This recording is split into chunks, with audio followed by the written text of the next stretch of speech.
Mesdames et messieurs, bonsoir. Bienvenue au tout premier numéro de l'après-culte de l'année 2025.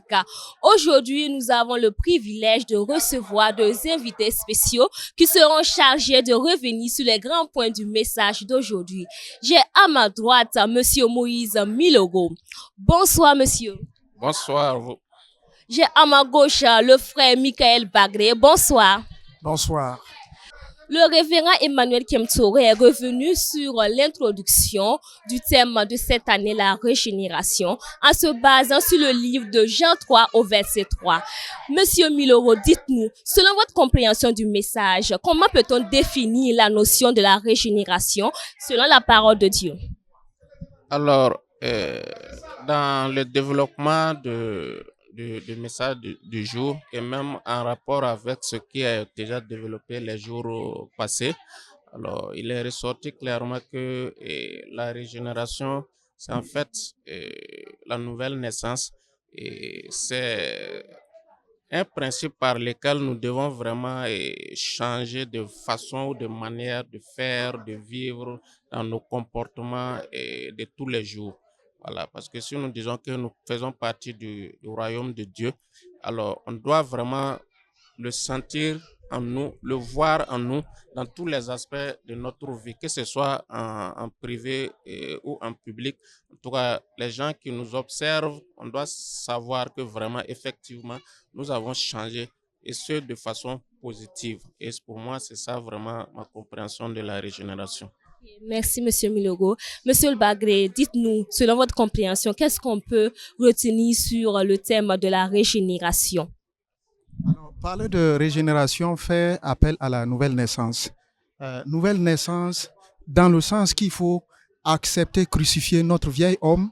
Notre vieil homme, c'est quoi? Notre vieil homme, c'est toutes les attitudes, tous les modes de vie qui ne glorifiaient pas Dieu. C'est accepter, faire mourir cela en nous et renaître de nouveau. Voilà. Et renaître de nouveau pour que réellement la vie de Christ soit vue en nous et que cela puisse aussi transformer la vie de tous ceux qui gravitent autour de nous. Donc c'est un peu ça la régénération. Qui est la régénération, c'est naître de nouveau. Mais de façon concrète, quand est-ce que peut-on dire et affirmer même qu'un chrétien est né de nouveau, Monsieur Bagré? On peut affirmer qu'un chrétien est né de nouveau lorsqu'il accepte abandonner ce qu'on appelle le péché. Péché dans toutes ses formes. Voilà. Lorsqu'il accepte se démarquer de cela et embrasser une nouvelle vie. Cette nouvelle vie avec Jésus, cette nouvelle vie qui est la sanctification et bien d'autres choses. Monsieur Miloro va compléter, bien sûr. Alors, en complément à ce que M. Bagré vient de dire, alors on dira qu'un chrétien est né de nouveau lorsqu'il va, comme il a dit, il a accepté Jésus. Et ça, c'est vraiment la notion de base ou le pas de base que le chrétien doit faire, c'est accepter Jésus dans sa vie. Et maintenant, une fois qu'on a confessé, qu'on a accepté Jésus, il faut vivre selon les standards du royaume de Jésus. Voilà, vivre la vie de l'esprit. Parce que Jésus, ce n'est pas seulement vivre dans la chair. Comme il a dit, il faut accepter, crucifier le vieil homme, laisser les attitudes de la chair qui nous tirent en tout cas dans le péché et vivre selon l'esprit. C'est ça vraiment, on est né de nouveau. Mais comment peut-on vivre selon l'esprit, Monsieur Milogo? Alors, vivre selon l'esprit, il y a une parole qui est attachée à l'esprit. Voilà. Comme on est dans le royaume de Dieu, il faut vivre selon la parole de Dieu. Il y a des recommandations claires que Jésus a données et qui sont consignées dans la Bible. Et donc, une fois qu'on est attaché quotidiennement à cette parole de vie, il va de soi que l'Esprit de Dieu qui est en nous va, en tout cas, tous les jours nous guider dans toutes nos actions et aller de l'avant. Voilà, c'est ça, vivre en esprit, de façon concrète. Merci beaucoup. Monsieur Bagré, vous avez quelque chose à dire? Non, c'est comme il a dit, accepter, c'est la parole de Dieu. Voilà, vivre dans les standards de cette nouvelle naissance, c'est accepter ce que la parole de Dieu nous dit, c'est accepter la transformation. Parce que je disais tantôt que vivre la vie de Christ, quand nous acceptons de mourir et de renaître de nouveau avec lui, la vie de Christ doit nous impacter et nous transformer. Et quand la vie de Christ nous transforme, naturellement que par nos faits et gestes, par notre attitude, le monde devrait percevoir cela.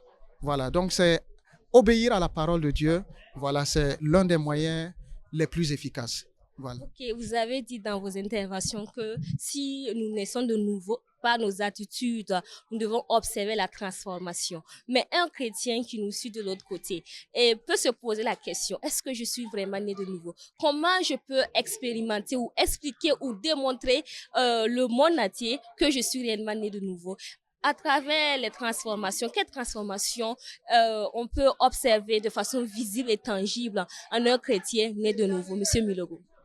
Alors, dans les messages, alors, il est ressorti que il y a des domaines dans notre vie, par exemple, si on est réellement né de nouveau, on doit avoir une transformation radicale.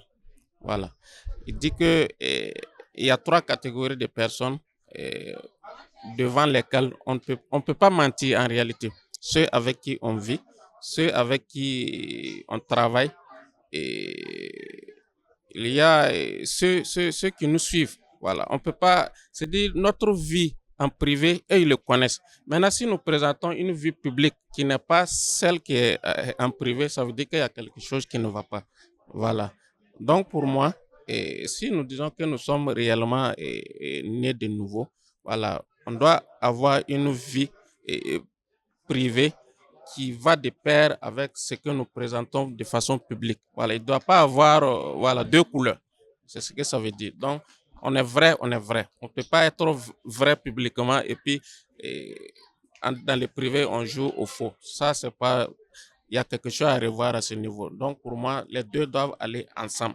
Voilà. Donc, notre vie privée, notre vie publique, on doit sentir qu'on est réellement né de nouveau, on est transformé et on dégage le fruit de l'esprit.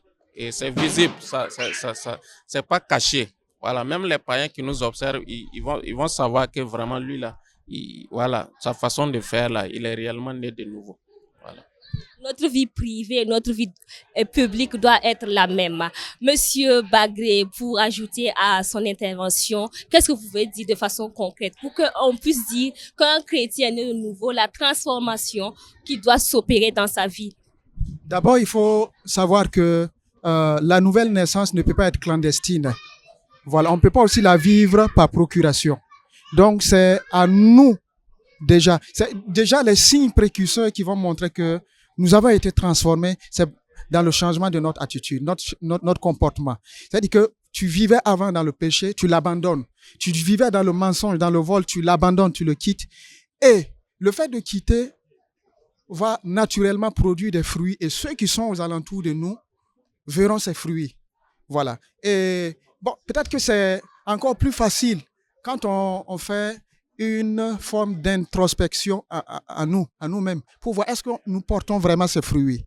Est-ce que nous portons les fruits de la bénéité, de la tempérance. Donc, c'est entre autres des signes déjà qui nous montrent si nous sommes réellement sur la bonne voie ou s'il y a matière à retravailler. Voilà. Merci beaucoup, nos chers invités, Monsieur Milogo, Moïse. Merci à vous d'avoir accepté de partager votre expérience, votre observation, votre compréhension du message. Merci également à Monsieur Bagré d'avoir accepté d'être sur ce plateau. Mesdames et messieurs, nous sommes à la fin de cette émission. Nous vous remercions de nous avoir suivis. On se dit à la semaine prochaine pour une autre émission. Au revoir et portez-vous bien.